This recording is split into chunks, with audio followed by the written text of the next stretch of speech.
Welcome back, boxing fans, to another great show with Sean on boxing. Today, we're going to be talking about some interesting matchups I saw on X being mentioned by many other people on that platform, and many more. Some fight announcements that might be happening sometime soon, and just general boxing talk. So, jump in, join, and let's get to it after this message.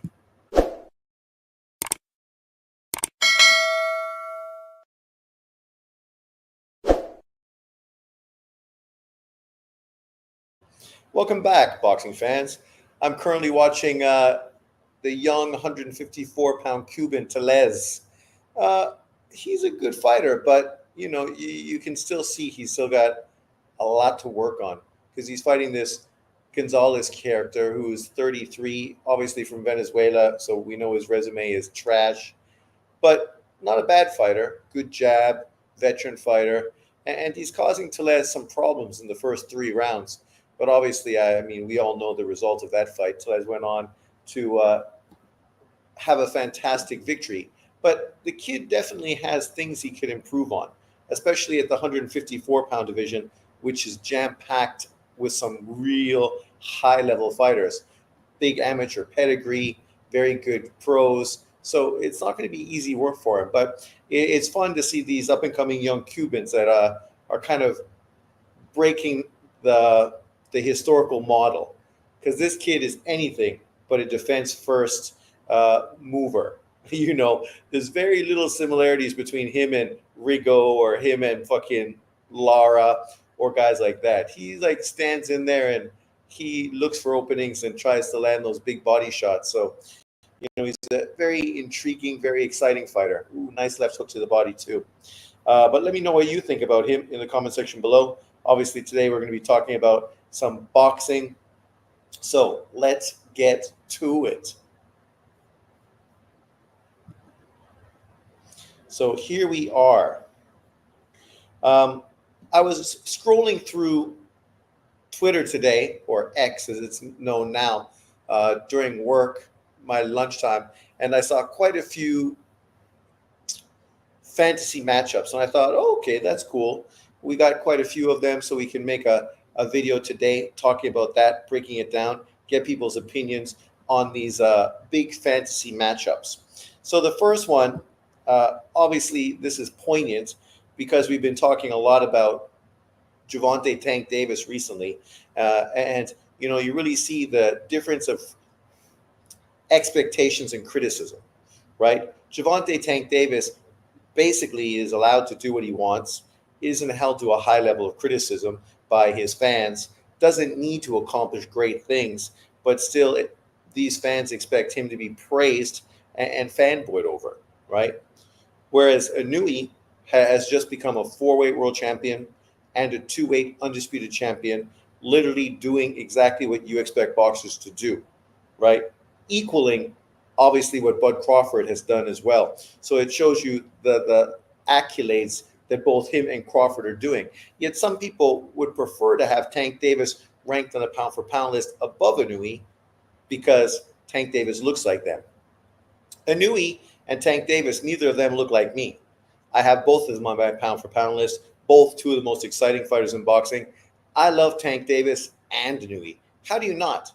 Two of the hardest punchers in boxing, right? But the problem with Tank Davis is what people say. Hasn't tried to unify, hasn't tried to do things that everybody else has to do in boxing. And because of that, he's going to come under some scrutiny. The scrutiny we see with Anui, and I saw this today on X as well, was people literally shitting on Anui because he doesn't fight out of Japan. Yet, no matter how many times I see people say that, I think, what's wrong with these people? Are they fucking mental? The dude's fought 4 times outside of Japan. It would have been 5 times, but obviously COVID stopped the fifth time from happening as well. But people act as if this shit never happened. He didn't fight in Scotland in the World Boxing Super Series. He hasn't fought 3 other times in the US, right? They just miraculously are too stupid or ignorant to actually look at BoxRec and find out the reality, or they just rather live with a lie. And I think it's the latter. I think they'd rather just live with the lie and consistently say, oh, if he wants to be great, you got to come to America. You know, literally, the reality of the situation is Inui's a pound for pound fighter who has a huge fan base in a first world country. Japan is a first world country.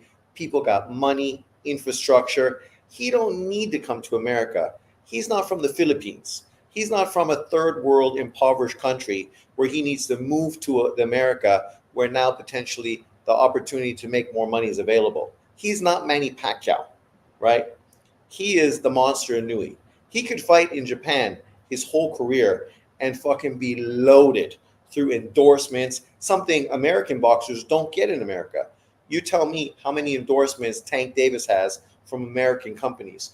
I mean, if there's any endorsements that he has with his criminal record, obviously he's not the kind of person brands want to affiliate with, right? But nonetheless, these people still act as if somehow Inui needs to come to America. Yet these are the same fans that say they don't even watch 122 pounds. So why would Inui have to come to America to impress you when you don't even watch the weight division? Right? This is the delusion and fanboyism.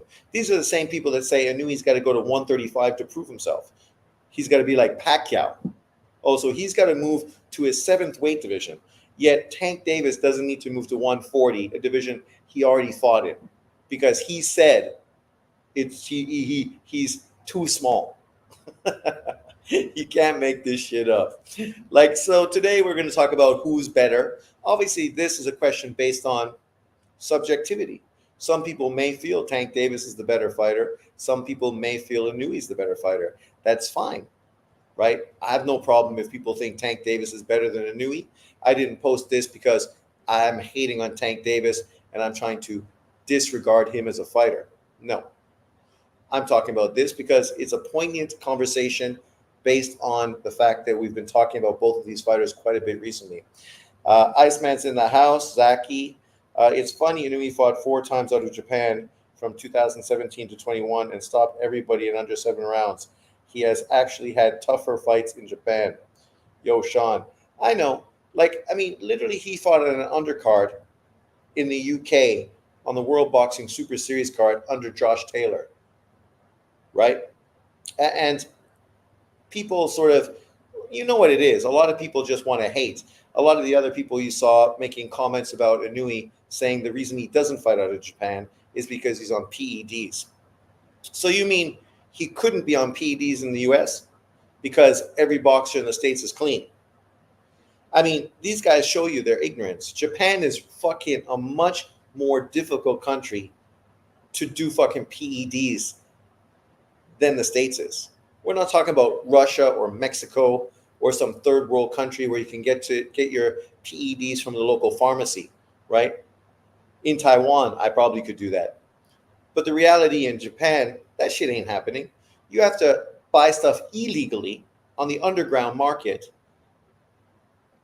They have testing in Japan. Japan is very stringent. It's a very conservative country. But people act like, oh yeah, Inui doesn't want to fight out of Japan because he's using PEDs. I mean, anything to hate on somebody, right? You never hear me talking about Tank Davis using PEDs, even though with his power and his physique, you could easily chalk it up to that. This is a guy who had weight issues at 130 pounds, now has no weight issues at 135. Oh yeah, because he's using PEDs, right? For me, I think everybody use fucking PEDs, some sort of performance enhancing drugs. Everybody. So that's why I don't even talk about it. But I consistently see how people try to sneak diss people that are doing great, pushing out these kind of narratives. And unfortunately, you say it enough, and some stupid people start to believe it and echo it. I always hear gloves and drug testing when it comes to Japan, which is ridiculous, right? Because the same thing Inui does in Japan is legal in America. It's legal in Vegas. Rachel Donaire pushed a lot of that. Of course, Rachel would, because she's full of shit, right? She'd rather push this kind of bullshit to somehow make it seem as if her husband, was, unfairly treated. And there's anything but that. he'd be more unfairly treated in the US than he would be fucking in Japan. But Rachel Donaire, who listens to that fucking woman, right? What she knows about boxing fucking doesn't impress anybody. But let's get to it. I mean, I like both of these fighters. They're both very great pound for pound level fighters, both about 30 years old, right? Both with a lot of big potential stuff ahead of them.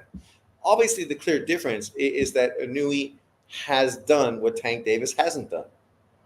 He's moved through 4 weight divisions. Tank moved through 3. He won legitimate titles in 4 weight divisions. Tank Davis won legitimate titles in 2.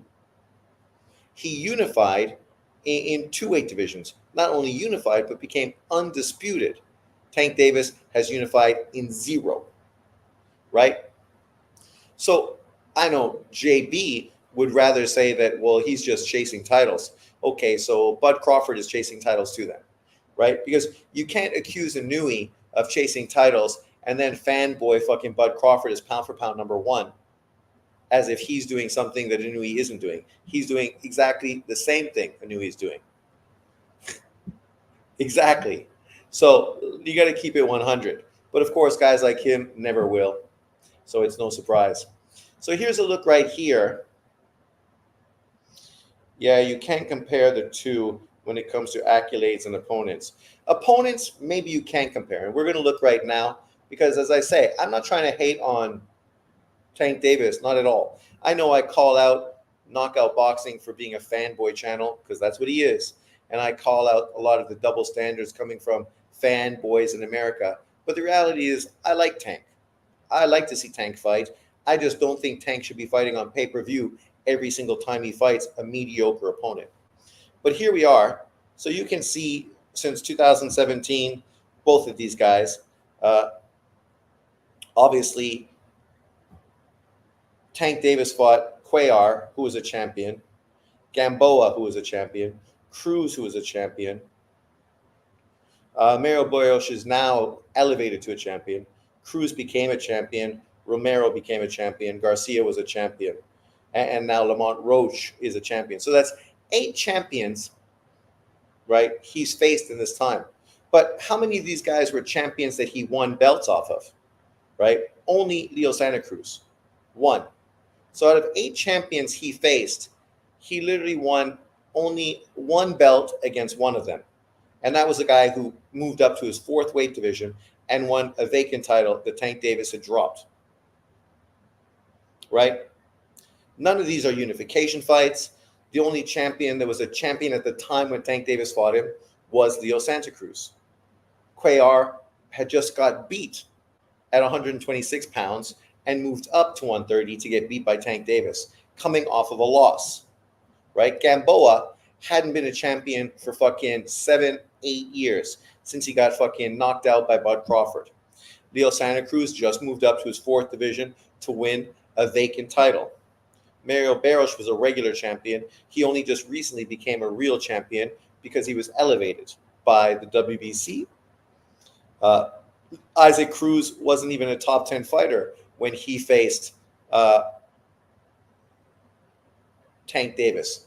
He ended up becoming a champion by moving up to 140 and beating Rolly Romero. Rolly Romero wasn't a champion, was considered a bum-ass opponent, still considered a bum-ass opponent. He's a guy that moved up and was gifted a victory to win a world title. Hector Luis Garcia, Lamont Roach, 230-pound champions. Tank Davis fought at 135, right? So you got to put that in perspective if you want to really look at what these guys have been doing and the level of competition they've been fighting. And this is not being critical. This is exactly what happened. This is a fact. Only facts. I didn't say one thing that's opinion. Inoue should focus on 126 and under. Tank should focus on 135, 140. Exactly.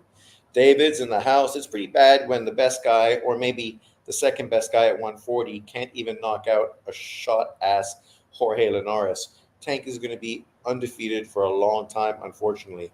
I'm a big Tank guy, but I respect what Inoue is doing a lot more.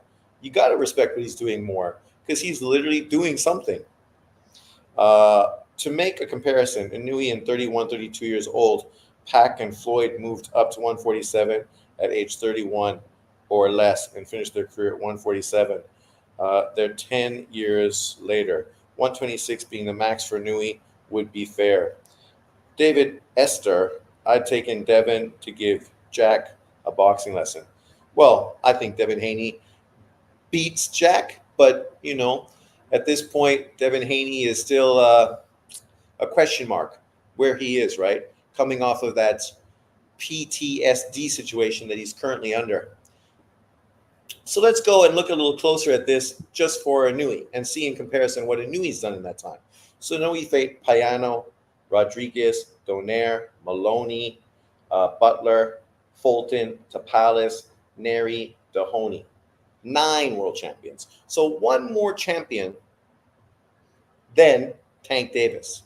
He fought Payano, who was an ex-world champion, right? He fought Rodriguez, who was a current world champion. He fought him in Scotland on the Josh Taylor undercard, or the World Boxing Super Series, where he won a tournament-style setup, the same as Andre Ward. Andre Ward gets tons of praise for winning the Super 6. Guys like Usyk, Taylor, and Inouye get zero respect for winning the World Boxing Super Series. So he beat Rodriguez in Scotland to win his title. Then he faced Donaire, won his title. Faced Maloney. Did he win a title off of Maloney? I can't remember. Let's say yes. And then, of course, the pandemic happened. So then he faced these two guys. Then he came back, beat Donaire for a title. Beat Paul Butler for a title. Faced Stephen Fulton, who was a unified champion. Then faced Marlon Tapales, who was a unified champion. So literally, he won nine belts, 9 world titles over the same period of time. Tank Davis won 1. And I don't mean one, because obviously he was just elevated, but beat champions to win their titles. He beat Rodriguez, Donaire, Maloney, Donaire, Butler, Fulton, Tapales. 7 fucking world champions he beat that were champions at the time he beat them, right? Not past champions or future champions. He beat them as champions to win 9 titles off of 7 fighters and become undisputed in 2 weight divisions. And then, of course, he faced Dohoney, ex-world champion, Nery, ex-world champion, 2-weight world champion, and Carlos Payano, ex-world champion. So 3 ex-world champions he beat. Like, when you just look over the same period of time, what Inouye has done, and obviously fighting from 118 to 122, right? Tank Davis, during this period of time, fought from 130 to 135 to 140. 3 weight divisions, but was only able to beat 1 reigning world champion. And that was obviously Leo Santa Cruz, who'd never made a title defense, had just won the title that was vacant, just so they could use him to sell a pay-per-view. Now, tell me when I'm lying, right? And this doesn't mean that Inouye is better, but look what Inouye is doing in comparison to what Tank Davis is doing, right? And then you wonder why people praise Inouye but criticize Tank Davis. Well, this is why. But yet Inouye gets criticized, but it's Black American fighters that are held to higher level of criticism. Really? How does that make sense here? Makes none, but okay. Just because of styles. Rodriguez was the guy that beat Gary Antoine Russell, I think. I knew he wasn't it. Yeah, and this was the same Gary Antoine Russell that people said was the boogeyman and that Inouye was ducking, along with Rigo, right? So he was ducking these guys, just like Reece Salim, who was a boogeyman at 122, who Sam Goodman beat. And now that Inouye is fighting Sam Goodman, all of a sudden, he's a bum, right? Sam Goodman's a bum. But isn't it funny he wasn't a bum, or Reece Salim wasn't a bum when he was the boogeyman of 122. But this is just the dishonesty we find from a lot of YouTubers consistently. But let's move through. Obviously, at this point, we can't really say who's better. It's subjective. So if you feel Tank Davis is better than Inouye, that's fair. I have no problem with it. But who's done more? Leaps and bounds fucking Inouye. And that's why he's ranked leaps and bounds above Tank Davis in the pound-for-pound list. right? And here we're talking about an American fighter who is called the face of boxing compared to a Japanese boxer who literally is the face of boxing. In Japan, Inoue literally is the face of Japanese boxing. Tank Davis, unfortunately, is not the face of boxing in America. That's not to discredit him. That's just a reality. You can be one of the top fighters in the division, but you're definitely not the face. What am I watching? Indiana versus Tennessee. I love college basketball started. This is excellent. Today I just watched Duke play. Man, they're going to be a good team, and I'm not a Duke fan, but I like watching young guys make a name for themselves. But let's move forward in our breakdown. So here we go. Number 2, Max says that GG would have beat Floyd Mayweather. For me, this is not a bad take. It's just common sense, right? And this doesn't disregard Floyd Mayweather or downplay him and criticize him, because Floyd Mayweather is a 5-weight world champion. For him to fight Golovkin, he would have had to move to a 6-weight division. I mean, that's not exactly what Tank Davis fans want Inoue to do. They want him to move to a 7th division. And maybe it'd actually be his 8th, because, of course, he didn't fight or win a title at 112. But Floyd Mayweather, I never felt had to go up and fight Golovkin. I never pushed him to do that because I didn't think it was relevant, realistic, and what I wanted to see was Golovkin beat middleweight champions to become undisputed, right? And I haven't changed. That's still my perspective. Of course, the reason Floyd continued to be tied together with Golovkin is because of Floyd Mayweather capping off of Golovkin, consistently coming out on interviews and social media, talking about how Golovkin was easy work and no special effects. He said that countless times. You said that countless times, but yet you never step up to make the fight. It makes you look like you're fucking clout chasing. And I know people say, why would Floyd clout chase Golovkin? Well, because Golovkin was relevant at that time. Floyd was fucking retired, or basically retired at that point. He was irrelevant. His career was done. His legacy was already created, right? Golovkin was considered a pound-for-pound fighter and a guy that was the boogeyman of the middleweight division. How does Cooper Flagg look? He looked great in the first game. This game today, he looked good, but his shot didn't look great. Obviously, he's rushing a little bit. But the other rookie young kid on that team from Minnesota or Milwaukee, man, he looks fucking like a knockdown shooter. Those guys and the rest of the players on that team, it's going to be a deep, deep bench. Good squad. Inoue beating a 36-year-old Hall of Famer. Inoue unified Tapales, unified Fulton. I'll take those 3 wins over Tank's resume. Well, you got to put Fulton Tapales above anything Tank Davis has done. I know people say Pedraza and Leo Santa Cruz. Yeah, both great wins, except really we understand the Leo Santa Cruz win wasn't what it could have or should have been. But Pedraza also wasn't exactly what it could have, should have been. But Tank Davis was young at that time, so it's still a solid victory on his resume. That's why many people still say that that's the best win on Tank Davis' resume. I actually hear people now praising the Ryan Garcia victory. But Ryan Garcia has never been a world champion and never will be a world champion. He's a social media guy, and because of that, he's got a big fan base. So marketing-wise, it makes sense to fight him for anybody. How about the Hail Mary from the QB at the Commanders? I didn't watch college football, or I don't really watch college football. There's just too much going on, and I'm not really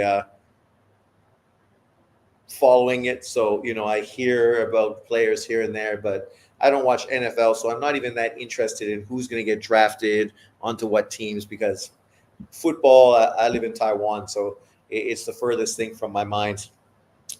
Tank never would have moved up into a new weight class and took on the best guy like Inoue did with Fulton's first fight. We saw Tank fight Barrios over Taylor, who wanted to fight.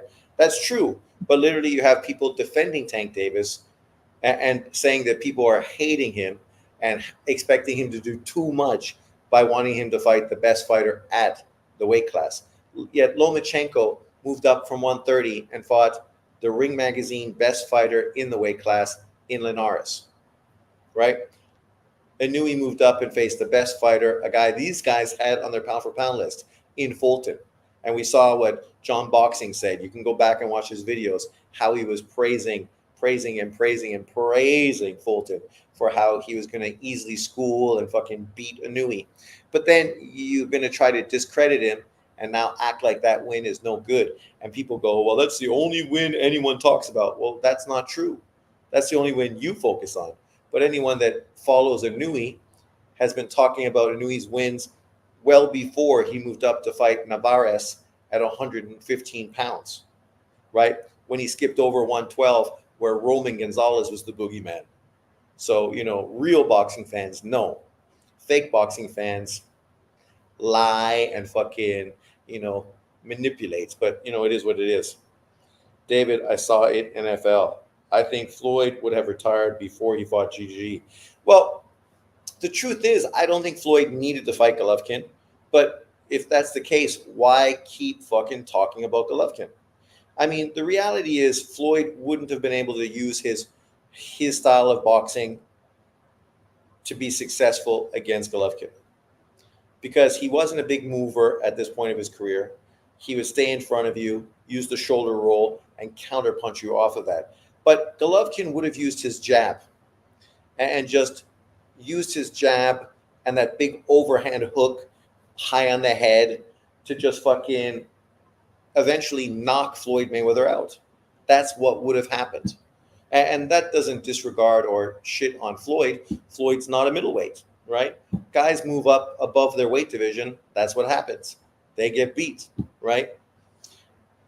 People would say, well, Floyd, if he used his movement, his jab, maybe then he could outbox and beat Golovkin. Well, he'd never fought like that when he was at welterweight. So how was he going to do that at middleweight, where now he's carrying extra weight? He was never really comfortable carrying extra weight on top of the 147. So how's he going to carry extra weight against Golovkin at middleweight? Even though it was funny, he said he was carrying extra weight when he fought Pacquiao. That's why he needed to take the IV because he was dehydrated. It's like, when was Floyd fucking ever dehydrated? This is a guy fucking that could eat whatever he wanted and never had to worry about gaining weight at 147, right? Just like Pacquiao. He didn't need to fight him, but if he was going to be forced to, I think he would have just retired. Probably. I mean, he didn't fight Lara, who stylistically was a much more difficult style than Golovkin because of his length and his movement. And Lara was right there at a division where Floyd had a world title, right? That's my criticism for Inoue skipping 112. I'll deal with Goodman as long as Junto is next. Well, Zach, don't say you'll deal with Goodman. Goodman is a mandatory opponent by 2 sanctioning bodies. Goodman is the same guy that beat Reese Alim. Zaki, you probably were saying Reese Alim was the boogeyman of 122. So don't act like somehow Goodman doesn't deserve a world title fight with Inoue. Of course he does. He beat the guy that was considered the best contender at the division, right? Obviously, he didn't get a chance to fight Palace and Fulton because Inoue fought them, but he fought the 3rd best fighter in Reese Alim and beat him. So, let's just give the guy credit for what he did. I saw MJ just got a fight. Huh? MJ finally got a fight. He needs a fight. He needs to stay busy, man. Floyd didn't want GG, just like GG didn't want Ward. Well, it's not that GG didn't want Ward, but why would he fight Ward? He was trying to fight big name opponents to get big money fights. Ward was coming off of a year of inactivity, was a 175-pound fighter, and never was a big name. Trying to fight Chavez, Froch, Canelo, Floyd, those are huge pay-per-views. Andre Ward is not that. So these people that keep pushing Andre Ward is because they felt that Andre Ward, being the bigger fighter, the Black American fighter, he could expose Golovkin. And they're still upset because a black fighter never beat Golovkin. So they can't really push that narrative, right? So Floyd didn't want GG. Where is it? Gallardo versus Fury. Who gonna win? I think Fury wins. Breaking news. Canelo Alvarez. Hey man, slow down. It's coming. And now you're ruining my fucking flow. Canelo Chris Eubank preliminary talks have now restarted for the fight to potentially happen next. Ben Shalom has revealed he's already started small conversations around the Canelo fight. If he ever going to fight in the UK, that's the fight, and I would sell out Wembley Stadium. Bogus. Oh, my bad. What's bogus? That fight? No, it's not. It's exactly fucking what they say it is. It's a fight for Canelo to go to the UK, fight in Wembley in a huge UK fight. Of course, it's a fight American haters aren't going to like, but this fight's not being marketed to American haters because it doesn't matter what Canelo does, they're fucking always going to hate. But this is a fight marketing at a new boxing fan base, the UK. He's never been there. This is his opportunity to go there and make some noise. I don't care, man. Gallardo got the perfect low blow, headbutt, biting experience. Gallardo is a good fighter, but the problem is he always eventually fucking blew it, right? He always blew it. So next, Max came up with this one. Beterbiev beats David Benavidez. It's ironic. What do you mean? Come on, Sean. No, it's fucking true. Like, I don't know why guys like you just can't fucking understand the reality of boxing. Like, Jake Paul is fighting Mike Tyson. Floyd Mayweather fought fucking Conor McGregor, and that was considered his 50th fucking pro win of his career to break Marciano's 49-0. Tank Davis fought Ryan Garcia. Like, if a fight is big and can make money financially, it makes sense to get the fight done, right? I don't like the fight. I'd rather see Conor Benn and Eubank fight. But if they want to offer Canelo Alvarez $50 million to go to the UK to knock out Chris Eubank, what the fuck is the problem? The dude's already fucking done everything in his career that he could do. I know people say David Benavidez, but David Benavidez is just another fucking clown looking for a payday who hasn't fucking done anything in the sport of boxing. Maybe he will. Maybe he won't. Maybe he'll step up and fight Beterbiev and get knocked the fuck out in 6. But I doubt he'll even do that because he'll probably duck that fight. Right? So let's just keep it 100. So if Canelo fighting Eubank, I'm back on his helmet. Come on. Of course you are. Of course you are. MJ is fighting Ricardo Espinoza Franco for the WBA interim. Eubanks versus Ben was the better fight, but I guess Ben is staying suspended in the UK. Well, and that's the problem, right? All of that. I mean, they wanted to make the fight because they did the face-off in that big event in London.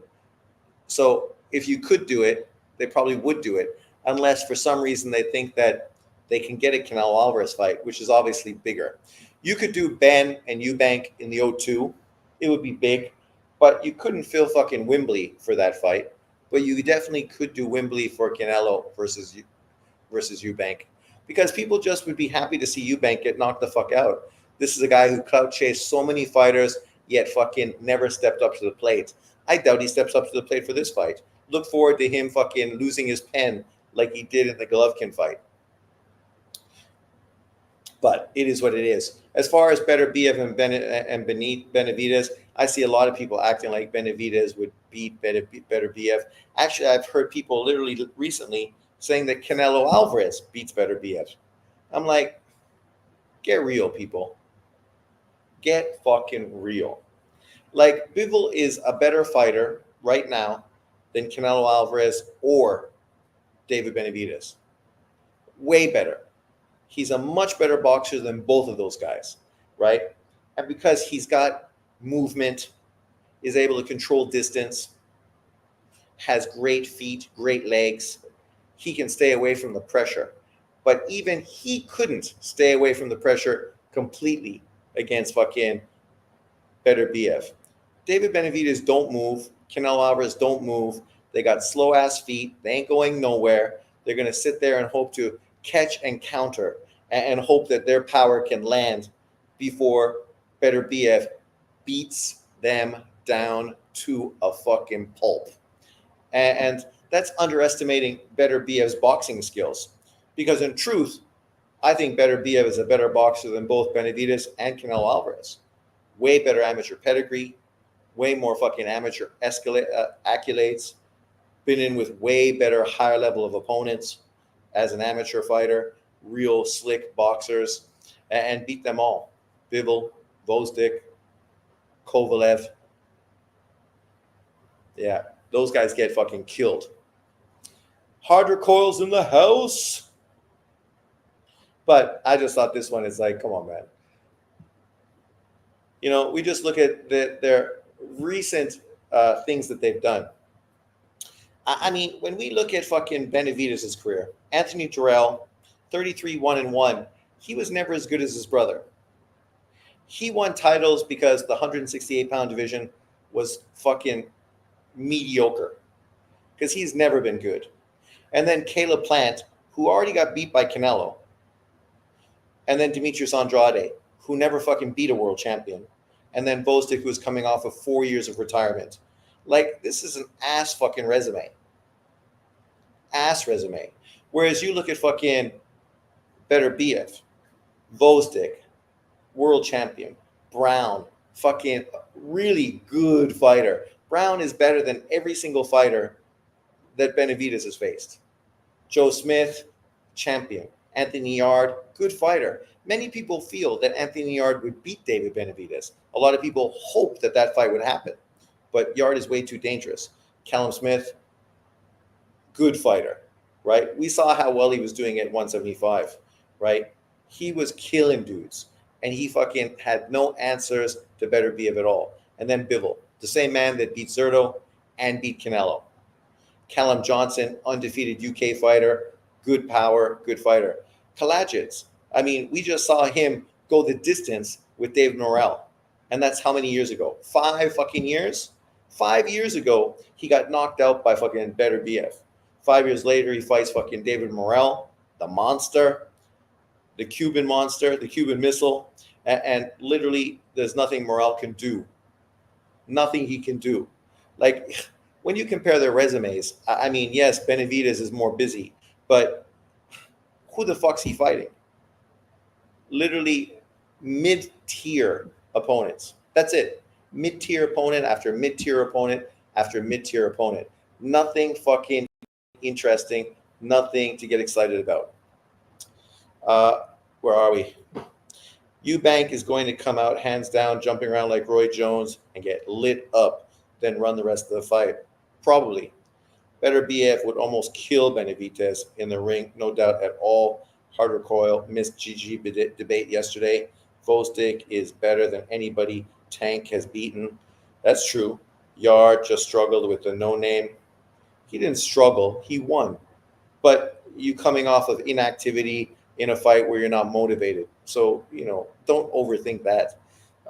Floyd versus Mickey Ward. No numbing injections allowed. Floyd kills him. Kills him. Yarde, no use of a jab like Tim Tszyu last week. Good morning, Sean. These dudes don't know the 175. It's a legit big man division. Benavidez won't bring anything new. Well, that's the thing, right? All the benefits he had at 168, he no longer has those anymore. He looks soft and small against Gvozdyk, right? Like, I know he's Mexican, so they never really are ripped and fucking ready, but he just does not look like he's carrying the weight very well. He's a doughboy, right? Doughboy by fucking nature. And Morrell is better than anything on Tank's resume, and a lot of people have Tank top 10. Well, no. Morrell looks like he could be, but at this point, he just struggled with fucking Kalajdzic. So you're going to shit on Anthony Yarde for struggling, but Morrell struggled with Kalajdzic, a guy that Better BF knocked out 5 years ago. So, come on, David. I thought this was interesting. If anyone's on X, they know Ray Jackson. Huge fucking Tank Davis fucking fanboy and a troll. He says Tank has moved up more than his peers. You do know that, right? Same fighters, just cut different, bro. And then of course he lists Tio, Devin, and Shakur. Are not. They are not built different, not like Tank. Yet his statement is fucking erroneous. Shakur Stevenson is a legitimate 3-weight world champion. Tank Davis is a legitimate 2-weight world champion who had one official fight at 140 and won a regular title. So yeah, Shakur has moved up more than Tank and inevitably is going to move to 140. So he's going to be moving up to 4-weight divisions at least, probably 147 down the road for his 5th division. Tank Davis is never going to fucking fight in 5 different weight divisions. You know, we hope that he'll be fighting regularly at obviously 140 pounds because there's a lot of big fights. But at 147, he ain't never going to do that. Where are we? Even without Benavidez and Morrell, I still don't have Tank top 10. I think Tank should be ranked over Opetaia.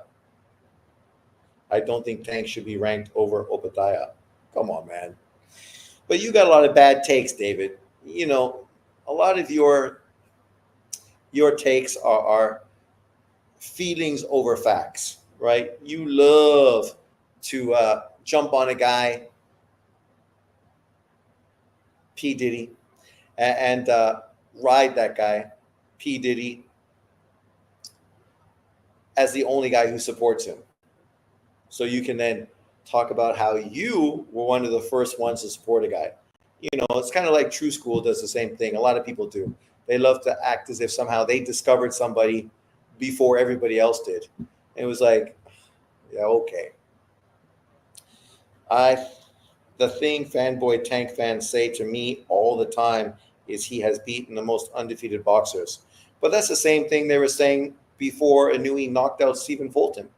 Stephen Fulton literally had beaten the most undefeated fighters, more than Tank Davis. And they acted as if that somehow meant something. No, it means you're fighting fucking fighters that are unproven, haven't stepped up, haven't been tested. And now the first time you fight them, they get beat. Yeah, no fucking guff, because they were overrated and not that fucking good. And they never proved themselves. That's why they were fucking undefeated. Frank Martin, perfect example. A guy that looks good, but who the fuck did he beat? The best guy they say he beat was that dude that was caught on PEDs. Literally, you praise him for beating a guy who got caught using fucking PEDs and act like, oh, that guy's better than fucking all the guys these people fought. He fought a guy on PEDs. Fuck me, man. Let's get this shit straight. Let's keep it 100. These dudes are mental. I have Tank over Shakur, though. Yeah, me too. I have Tank Davis ranked on my pound-for-pound list above Shakur. But Shakur has unified and won legitimately 3 world titles at 3 different weights, right? He didn't fight a lot of champions, which is why he's not ranked higher, because his WBA 126 pounds, so the WBO title was a vacant title, right? And his WBC title at 135 was a vacant title. So out of the 4 titles he's won, 2 have been vacant, and the other 2 at 130 he fought champions, right? Tank versus Valero. Well, I think Tank beats Valero because Valero was very hard puncher and aggressive, great motor, but not a great fighter. Opetaia has unified first, beating Briedis, who was past prime, in my opinion, isn't good enough to be pound for pound. Exactly. Michel Rivera, Artem Hurtfrank. Well, and then Shakur beat Artem, right? You know, and then was going to fight another guy, Cordella, you know, fighting 2 dudes coming off of losses. Like, I mean, you can't consider yourself a pound for pound fighter and get a lot of praise and respect when you're literally fighting guys coming off of losses, right? Who aren't even fucking big names. But where's this here? Let me see. Tank Davis, come on, Tank. Where are you? Where are you, motherfucker?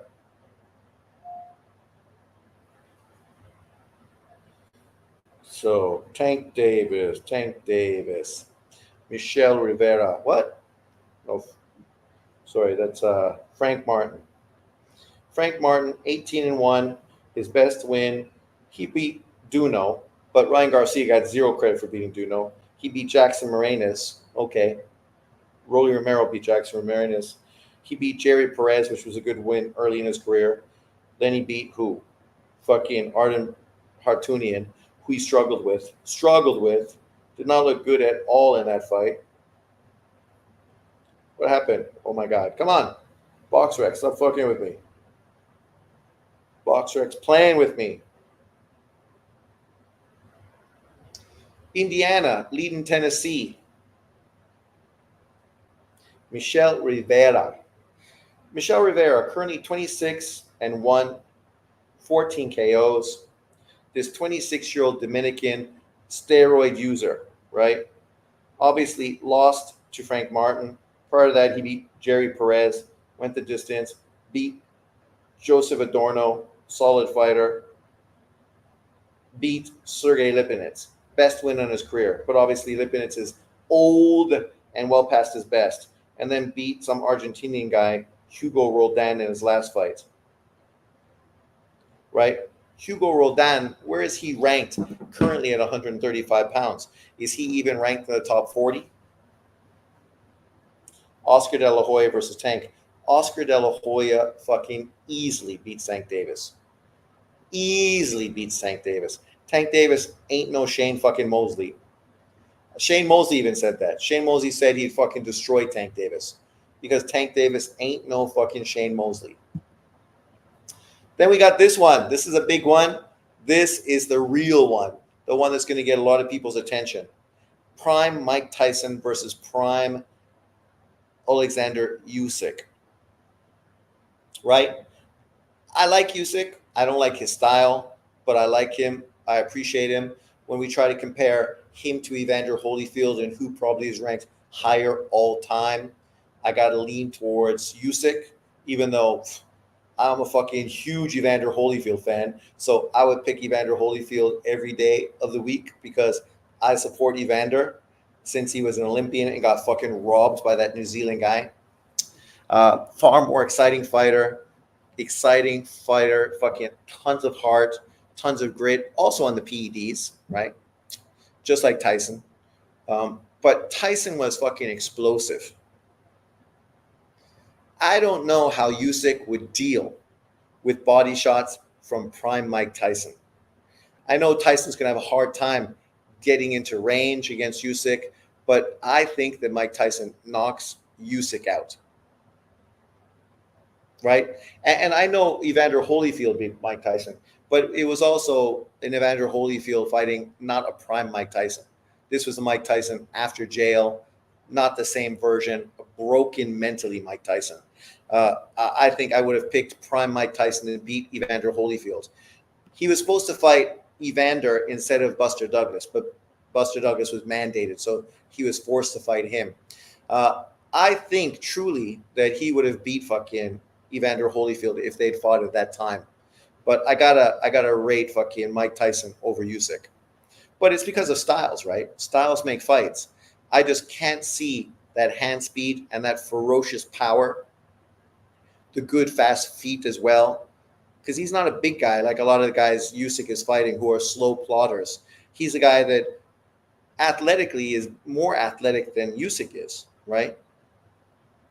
And I think, Usyk doesn't have the best body. I think he would be fucking stopped to the body by a huge fucking Tyson left hand. But what do you think? Ain't no beating prime Tyson. I never beaten against him. Well, that ain't true. Styles make fights. I would pick Muhammad Ali to beat prime Mike Tyson because I don't think Tyson would get close enough to hit prime Ali. Ali would move around the ring, circle, fucking pepper Tyson with jab after jab after jab after jab after jab, and make it almost impossible for fucking Tyson to do anything. And once Tyson got the inside, Ali would tie him up and just wait until they got broken up. And I think he would beat him easily. Doesn't mean that he potentially wouldn't catch Ali with a big left hand, because Ali got caught by some big left hands in his career. But he ain't knocking Ali out with that punch. A one punch. One punch ain't knocking Ali out. He getting up, and then he's going to continue to do what he did against Cooper, against Norton, and against others. They all in the juice, open secret. I know, but people would love to fucking act like that shit's fucking. That's why people are laughing at Devin Haney. Like, literally, people in the business are laughing at Devin Haney because it's a mockery. They know that he knows that everybody's on drugs, including fucking him. Right? But then you're going to act like fucking you are holier than thou. It's like, fuck off. Everybody knows you're on juice. Ryan's on juice. Everybody's on fucking something. And now you're going to sue him because he's on something? It's like, give me a fucking break.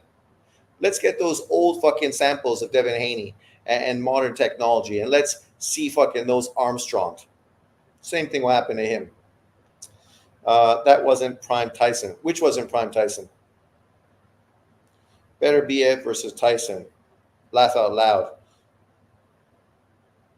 I think it'd be a great fight. I think that stylistically would be a tougher fight for Tyson than Usyk. Right? But I still think Tyson beats him.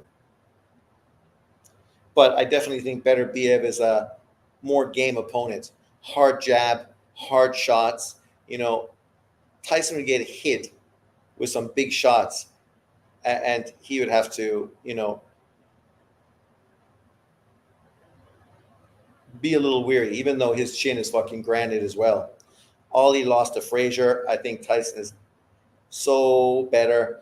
Well, come on, man. You're fucking talking about this wasn't prime Tyson, but now you're fucking using non-prime Ali. The Ali that lost to Frazier 100% wasn't fucking prime Ali. This was a guy who'd been out of the game for 3 years, came back and never moved like Ali did fucking in the 60s. He was never the same fighter. He was still a smart fighter, a tough fighter, and did great because of that. But that ain't the Tyson that beat fucking Liston.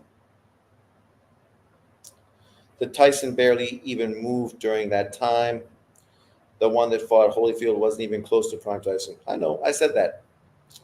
I feel like a guy that's improving fight by fight is Richard Torres. Of course you do, David. Fucking porn stash. That guy ain't going to do nothing in the heavyweight division. He should just stick to cruiserweights. Haney has PED injection marks in his abdomen and rehydrations, 25 pounds in 36 hours. But people think he's clean. Because people don't want to accept that black fighters cheat too. It's everybody else. Black fighters are holier than thou. They're hated. They're disrespected. They're held to higher levels of criticism. They can do no wrong. Didn't Torres just lose? No. These black channels just want to perpetuate nonsense that are being held down by the boxing system when they are the most pampered fighters in America. That's why promoters rather work with other people, because it's easier, trouble-free, right? Don't have to overpay, don't have to deal with fucking the drama. That's why they pick European fighters and Mexicans. It's all about money, right, with promoters. I know people make fun of him for being flattened by Jalilov, but when you're a shorter guy in the amateurs, you're the one who has to take the risks. Yeah, that's true. So let's wait until he fucking rematches Jalilov in the pros. How about Moses Atamo? I think he's a real one. I think Moses Atamo right now fucking destroys Richard Torres. Torres seems undersized for heavyweights. Yes, he does. Who do you think was better than Tyson than prime Ali beats to compare.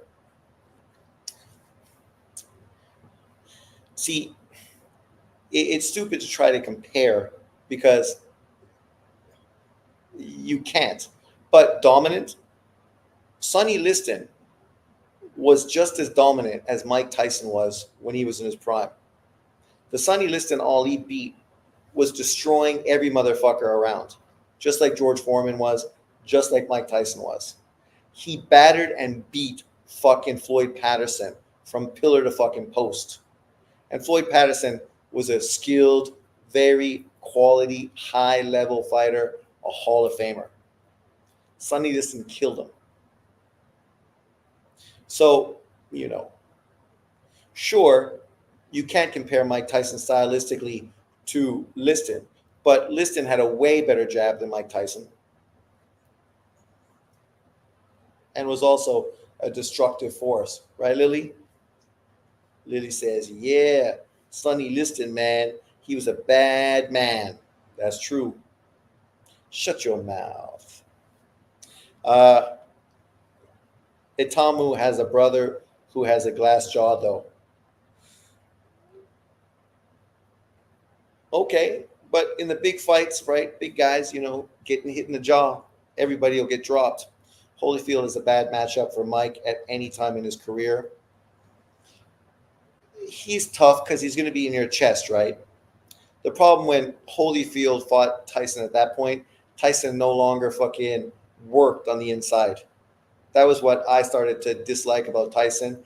When the big guy started to hold him, he just fucking complied instead of beating their fucking ribs to death. See, we're just disrespecting fucking Frazier. But Frazier never would have let those big dudes fucking hold him on the inside and complied. He would have fucking beat their ribs to fucking death. So those guys would never want him to be on the inside.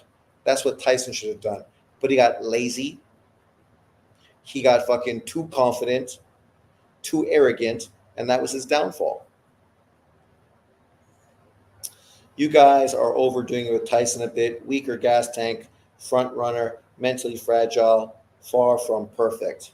Of course, nobody's perfect. Moses Atama is exceptional, 6'4" southpaw with hands as fast as a lightweight and very accurate. I wouldn't say his hands are as fast as a lightweight, but yes, he looks the real fucking deal. Thoughts on Keyshawn Davis versus Lemos? Great matchup. Most feel Lemos should be undefeated, and it's a great matchup, and Davis is still untested against a young prime fighter. Well, no, he's tested against young prime fighter. The guy that he beat, and then it was called a no contest. That guy is a young prime fighter, very difficult matchup, more difficult than Lemos. Lemos is a come at you, outwork you, try to knock you out guy. Stylistically, that sort of benefits Keyshawn Davis because you're going to come right to him. He's no fucking Shakur Stevenson. I think he's going to make a big statement in that fight, but I like Lemos, and Lemos was robbed in the Hitchens fight. But Keyshawn is also not fucking Hitchens. Hitchens was a boxer. Keyshawn is a boxer puncher. I see it as a 50-50 fight. Keyshawn is -7 favorite, though. Well, it's at home, which could be good, could be bad, right? But yeah, if Frazier got past 5 rounds, he could suffocate Tyson late. Well, the difference with Frazier and Tyson is no fucking George Foreman, right? So Frazier potentially could move Mike Tyson backwards. And if he did that, Tyson would have a difficult time setting his feet to land big shots. But obviously Tyson had much faster hands and not better feet, but faster feet. Frazier's feet were good because he was always able to get where he wanted to go when he needed to. Frazier was too undersized for prime Mike Tyson. Well, come on. They weren't that much difference. The size, both of them fought probably about 210 pounds. He'd have to get out the early rounds. Mitch Green and James Smith went the distance with the 80s Tyson. Exactly. But what they did is held on the inside a lot, right? They used jabs, and then they fucking held him on the inside, which is what everybody started to do. And unlike Frazier, Tyson complied. Everyone's got weaknesses, bro. That's true. They do. But I do think Tyson would beat Usyk. No disrespect to Usyk. I like him, but styles make fights. Here's another one that Black American blah blah blah put up. Manny Pacquiao puts Tank Davis in the dirt at 126, 130, 135, 140, 147. I agree. I mean, it's only going to be a matter of time before people are calling Tank Davis a better fighter than Manny Pacquiao, right? You know, it's just around the corner, right? It ain't going to be long. It ain't going to be long when people are saying that Tank Davis is a better fighter than Manny. I mean, I'm sure people are even saying it now in the community, but hand speed, foot speed, power, volume, endurance. The reason that Tank Davis would lose is because he would get outworked at every single weight division listed. And we know he can't go above 135 because 140 is just not big enough. Manny was big enough, but he's not big enough. But yeah, I don't even think this is a debate. Is this even up for debate? I see Alyssa Iglesias and Ivanov in the main event in Quebec, Canada. It feels like they are setting up Mimbili versus Iglesias in Canada. That would be great. I would love to see Iglesias versus Mimbili, but there's also been rumors about potentially Canelo fighting Mimbili if he fought again in the States. If he doesn't get that Chris Eubank fight in the UK, then Mimbili is a quality opponent.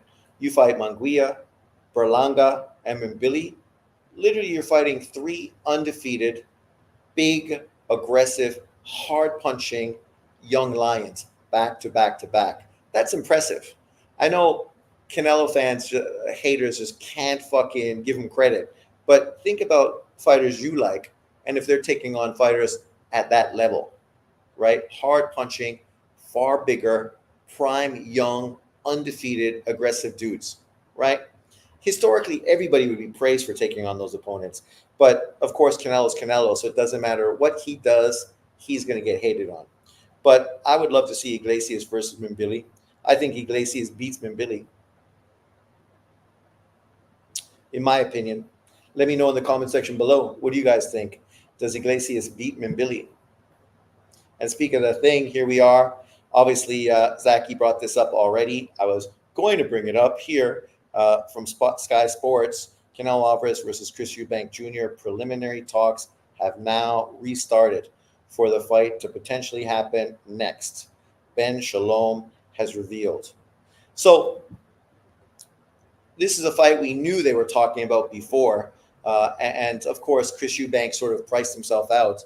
And the problem, I think, before, it sounded as if potentially they were trying to have Eubank potentially come to the U.S. and fight. But that makes no sense at all. If Canelo Alvarez is going to fight a dude like fucking Chris Eubank, you got to fight him in the UK. There's no upside to bringing Chris Eubank to the U.S.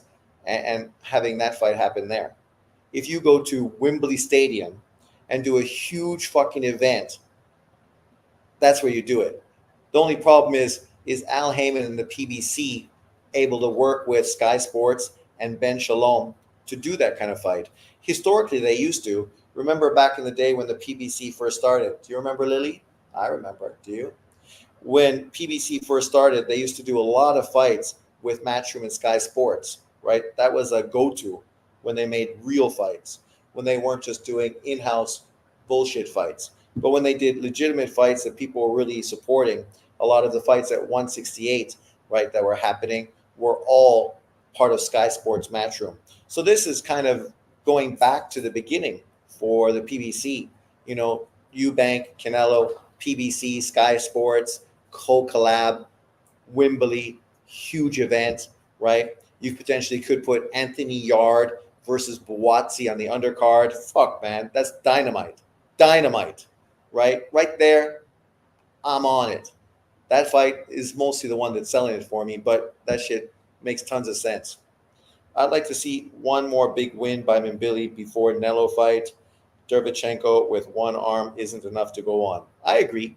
I felt that Derevchenko would have fucking potentially won that fight if he didn't injure himself. It's unfortunate that that happened because it did take a lot away from Mbili, right? You can't really give him as much credit as you would have liked to give him credit. Maybe he would have knocked Derevchenko out because Derevchenko would have been more aggressive, and because of that, he would have been more open to punches. Who knows, right?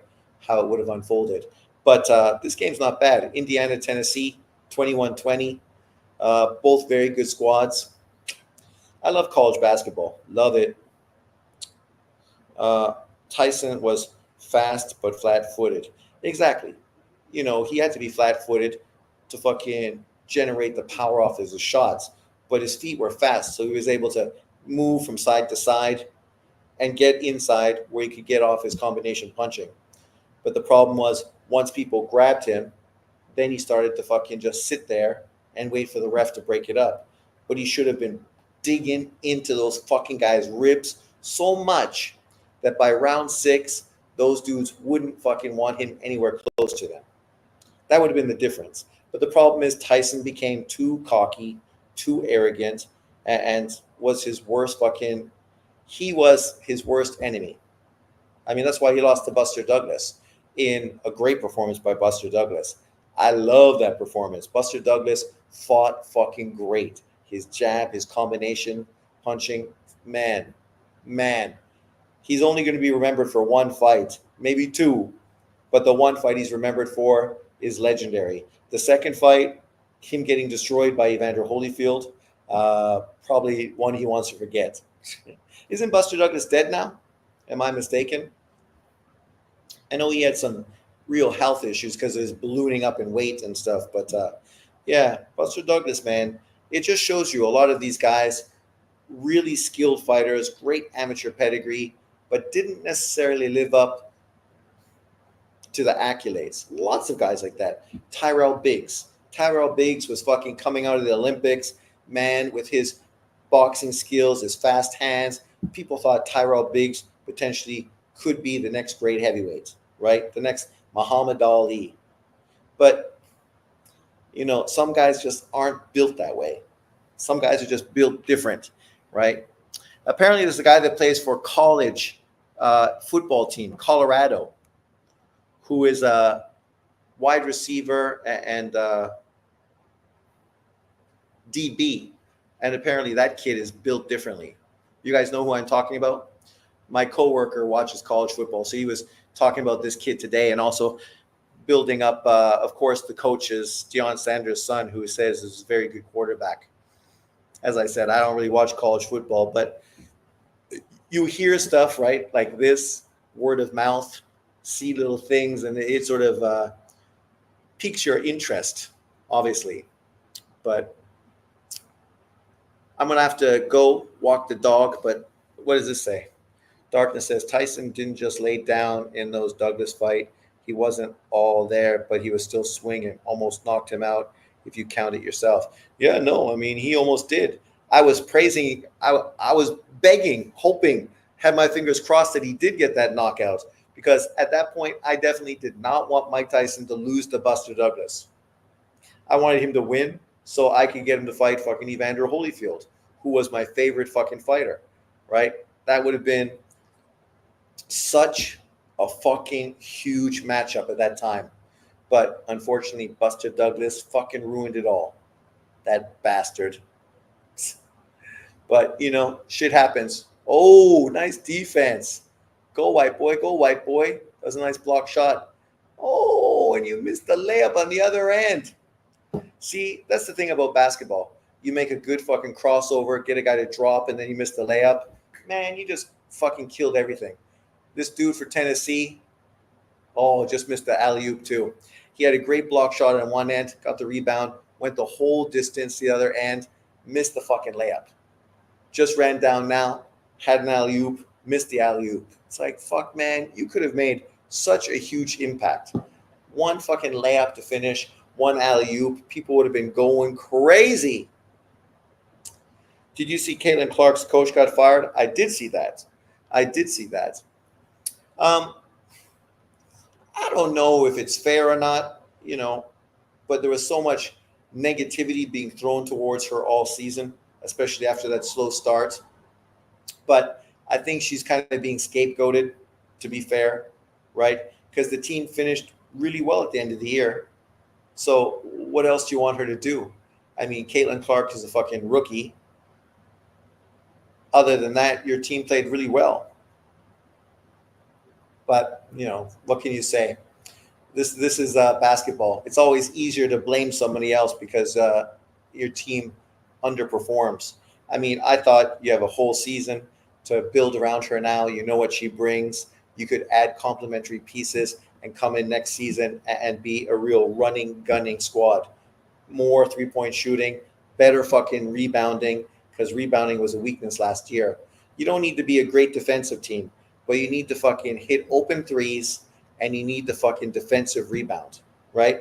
Those are the two things in women's basketball you better fucking capitalize on. You can't let Angel Reese fucking get 6 offensive rebounds because you just ain't hungry enough. And you can't miss open 3-pointers, especially when they're double teaming fucking Caitlin Clark every single game, right? But we will see. I know people were talking about getting Cheryl Miller to be the coach, but apparently it's some other younger woman. I don't know who she is. As I say, I don't really watch. They need Lambier. Lambier would be perfect, right? Throw his ass in there, get those defensive rebounds, fucking, and then he could step out, hit the 3-pointer. Beautiful, beautiful. You don't need to feed him too much on the inside, but when he gets an open shot, money. But we will see. I'm excited. We'll see what's happening with the 3-on-3 league that's happening. Apparently, they're offering her big money to join, right? And I understand why women's basketball wants that, because they have the WNBA, and then in the off season they could have this 3-on-3, and that way they don't need to go to Russia, Europe anymore. They can stay in the States, live at home, stay in the States, where they're comfortable, and with those two incomes, do well, right? Make bank. Angel Reese with no offensive game gets you 13. So if she just got a couple post moves and better layup package, should be okay. Yeah. No, I mean, she just need to fucking develop hook shots from her left and right hand, consistent, and fucking make her layups and putbacks. But some people just got bad hands. You look at Cordoza, who's on her team, the 6'7" girl from South Carolina. She's got fucking great hands. And the problem their coach got fired is because they didn't utilize her enough this year.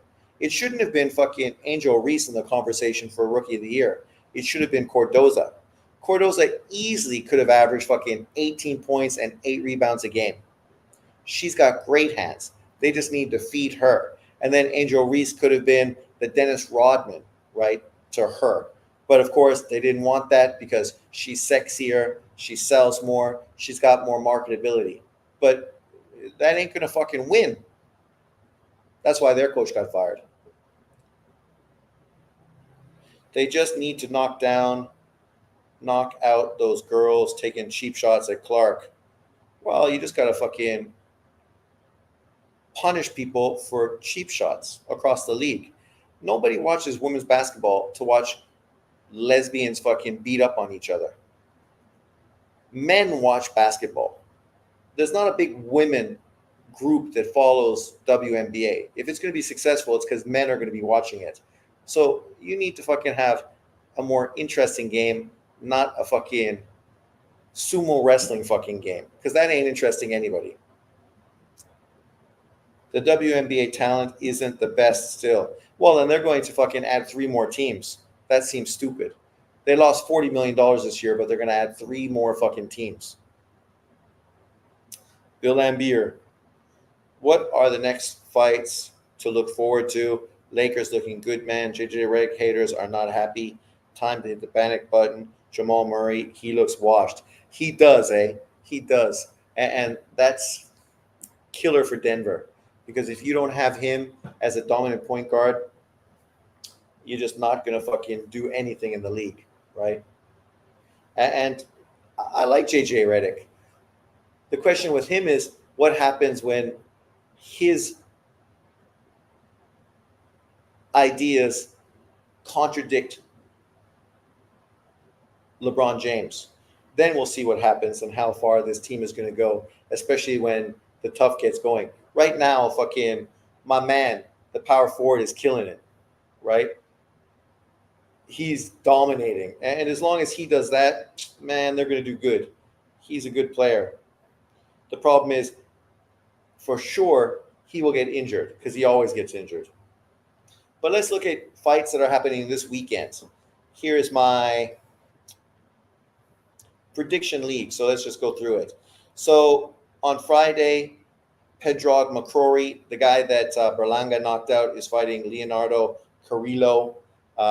Should be easy win for McCrory. I think the fight card's actually in Ireland from Pro Box. Robbie Davies Jr. is fighting Javier Fortuna. That should be a good fight. Davies is not that good. Fortuna is washed, so we'll see what's left of him. Kurt Walker, the Olympic fighter from the Ireland, 11-0 with 2 knockouts, is fighting Rudy Garcia. Should be an easy decision. Jermaine Ortiz is getting back in the ring, fighting Christian Mino, just to get back in the ring opponent, right? Jermaine Ortiz deserves it because he's been in some big fights, and you know. And then Saturday, you got Liam Davies versus Shabazz Musaad, 2 undefeated fighters from the UK. Chantel Cameron fighting some woman, Patricia Bergholt. Eskal Usman fighting Ben Vaughn. Alejandro Palino versus Toka Khan Clary. Toka Khan Clary, who fought him? And people were acting like that guy was fucking great. You remember that? Who was it? Who was fighting that guy? And they're like really fucking fanboying him for fighting this kid. Floyd Schofield fighting Rene Tellez Gueron. Gabriel Fonduro fighting Celeste Alinis. Bekram Matakuziev fighting David Stevens. Darius Fulgrim, he looks good. Darius Fulgrim, 12-0, 10 knockouts. Super middleweight, fighting Chris Pearson. Eric Tudor fighting Harold Calderon. Robson Kansakow versus Oshaki Foster on ESPN, the rematch. That's the card to watch this weekend, Darkness. Obviously, that ESPN card, ESPN Plus, the Kansakow fight versus Oshaki Foster. Probably not a fun fight to watch, but I do expect Oshaki to be more aggressive this fight after getting robbed the first time around. And then the undercard, you got Raymond Muratalla getting back in the ring against Ricky Perez. Yan Santana versus Eduardo Baez. Yan Santana, 12-0 with 11 KOs.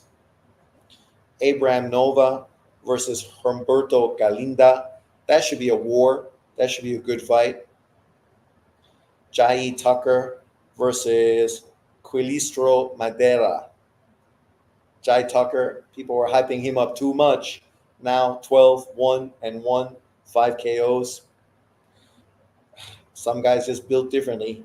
He's fighting a guy who's now 14-5 in an 8-rounder. So that ESPN card is not too bad. You got Abraham Nova, Galido, good veteran fighters. Should be a war.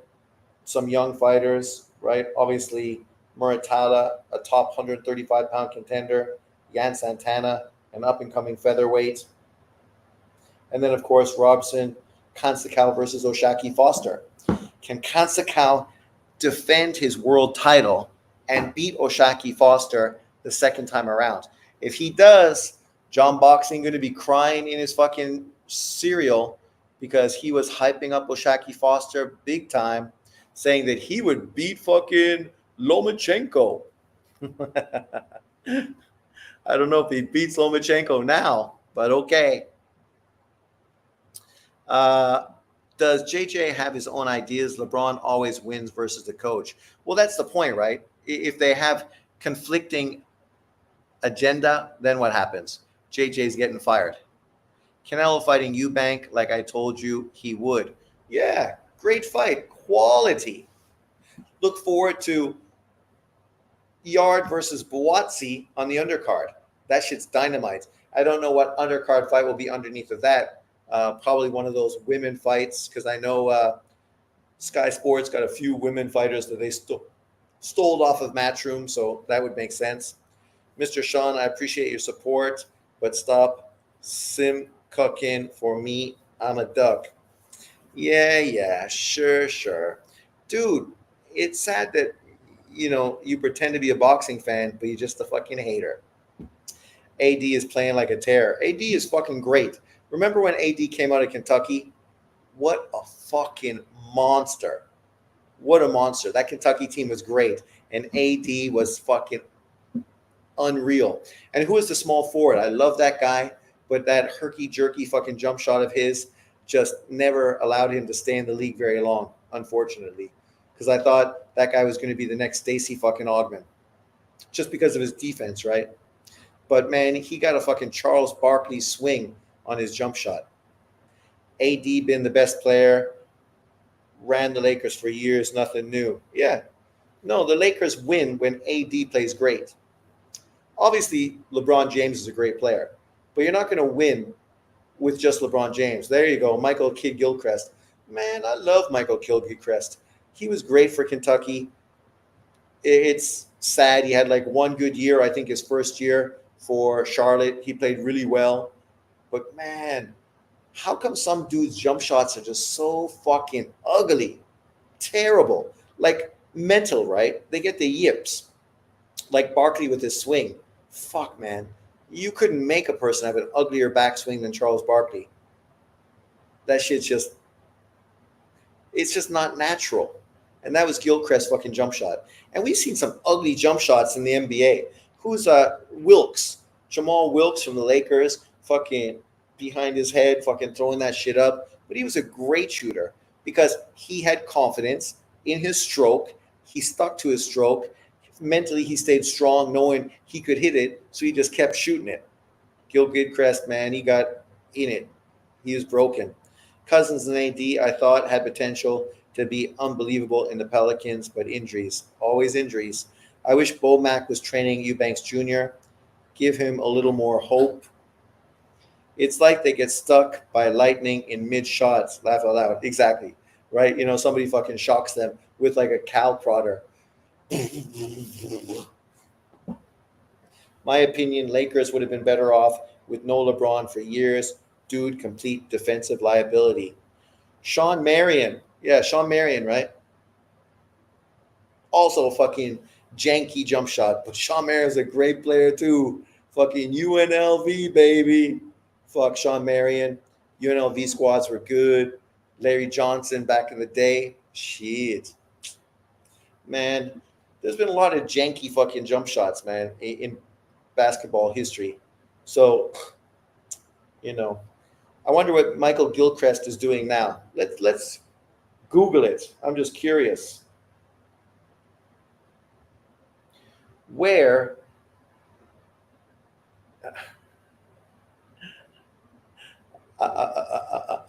I'm losing it. One more time. Where is Michael Kidd Gilchrist now? Michael Kidd Gilchrist is currently an advocate for people with speech language disorders and the founder of Change and Impact. He has visited universities, hospitals, stuttering camps, and support groups to talk about the importance of speech therapy and to raise awareness about the gaps in the healthcare system. So we can see why mentally he was fragile, right? Growing up with the stuttering problem and whatnot. But that's like Ron Harper. Ron Harper had sort of speech impediment as well because he was deaf in one ear or something was wrong with him. I can't remember what it was exactly, but where are we? The Matrix, Sean Marion. Fucking Sean Marion and Amar Stoudemire with Steve Nash. Man, that was a great squad in Phoenix. How many of you people in chat remember the Rain Man? Rain Man, Sean fucking Kemp. Has 14 children spread around the U.S. I have a Kentucky jersey signed by Michael K. Gilchrist. Really? Nice. Nice. I don't like Yes Man, Mr. Sean. Nobody cares what you like, buddy. Rain Man, Sean Kemp is top five power forwards. I remember watching the McDonald's All American game.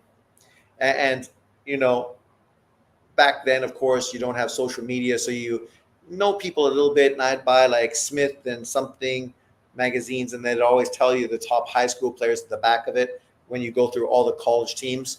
And then it'd list like the top high school players coming into the year and the people preceding the year before. So I knew who he was, but obviously I never got to see him play on fucking YouTube or anything. He grabbed a rebound, grabbed the ball, went the whole fucking distance, and then threw down a reverse dunk on the breakaway. And I went, this fucking guy is fucking incredible. And then what he was doing in Seattle, like the biggest problem with him is fucking drinking too much, not focused, blew his career away. But what an athlete that guy was. Jesus Christ. I will fight Jake Paul if he beats Tyson for unification with the Walt Disney belt. You should fight Jake Paul. If he beats Mike Tyson, Canelo Jake Paul will be a huge fucking pay-per-view. Kind of like Floyd versus fucking Conor McGregor. Sean Kemp is one of the most underrated players. All because he got fat. Sean Kemp went to Kentucky briefly. Blake Griffin, Kemp, who had better dunks? Oh, come on. Sean Kemp was a game dunker, in-game dunker. He was fucking great. There was an old fucking player that played back in the 80s named Jones, a real tall 6'10 guy. I can't remember what team he played for, but that guy was not a great NBA player. But the fucking game dunks he had, sick, bruv. His dunks, when you saw him dunk, you couldn't Google because there was no Google, but you went out of your way to try to find out who this kid Jones was because he was a bad man. That's Sean Kemp. Sean Kemp was doing what fucking Vince Carter was doing before Vince Carter, throwing down ugly dunks on people's heads. Blake Griffin was a dunk contest dunker. No comparison. Mike Tyson, a.k.a. Kid Dynamite, on my resume. Nice. Kemp had the best dunks, bro. Nasty. Another great college dunker was Walter Berry. I don't know if you guys remember Walter Berry for St. John's. Man, the dunks he threw down fucking against Ron Cycali and fucking Chris Mullin. And, he played with Chris Mullin, but, against those Syracuse, Georgetown teams, he was a fucking nasty player. Of course, went to the NBA and had knee problems because the way he ran, something to do with his feet. But, oh, man, he was good. Hi, guard. Will you rewatch Vidrum after Eubank? I don't even know. Does Vidrum even fight anymore? Is that guy active? What's he been doing? I haven't seen him for years. I think he's going to rematch fucking Durrell, right? That's the fight people have been waiting for. Durrell.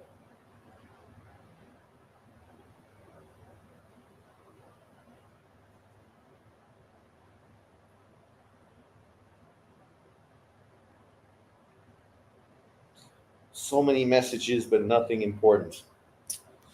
Okay. Where are we?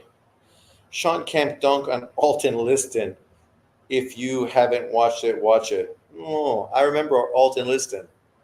Tall, long, 7'1" dude. I only watch basketball when our country plays, and we, our small country, become European champions with the help of Doncic, Dragon, and others. No, I'm going to pull up Funduro from 154 if he beats Spence. Makes sense. Good fight. Or if Spence wins, pull him up because that was supposed to be the fight that happened. Errol Spence going up to fight Canelo. Errol Spence fans loved that shit. They loved it. Funduro at 6'6" and me at 5'6". It will be legendary. It will be. It will be. People would love to see Canelo knock out that 6'6" motherfucker. But my battery is dying and I need to walk the dog. So peace, everyone. Have a good one. I will see you later this week. Jump in, say hello. We'll keep this boxing shit alive.